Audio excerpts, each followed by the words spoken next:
In our special valley here, and including the land we are now standing on, you'll find people and small businesses that capture a pre-statehood feel. These small towns with their mom and pops are where tourists can experience our culture. Examples you see in the calendar that all of the press has been provided with.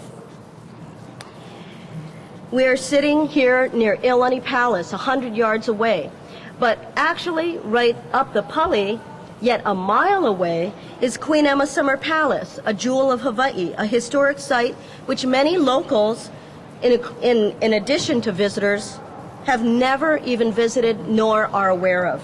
It's a magnificent building, and it should be filled with tourists year-round. So it's a shame that more often than not, a guest of ours coming to Hawaii might board a plane home, never seeing one of the only 3 palaces in the United States, all located here in Hawaii. Hundreds of thousands of people come to visit our magnificent state, but many may never experience a mochi store, mom and pops, tasted shave ice, or walked on sacred ground, or visited some of the other temples that are available nearby.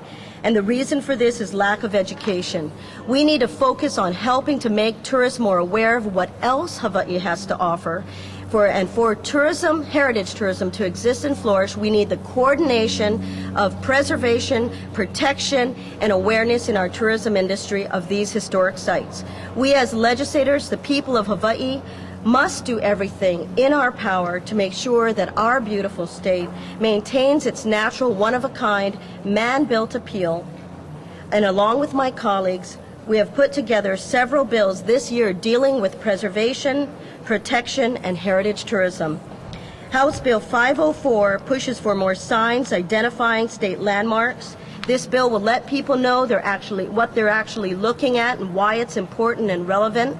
There are many magnificent stories behind these sites, and the tourist deserves to know these stories. We've also put forth House Resolution 23, and this measure urges the tourism community to work collaboratively, among other things, to create a tourism market plan with the HTA, Hawaii Tourism Authority.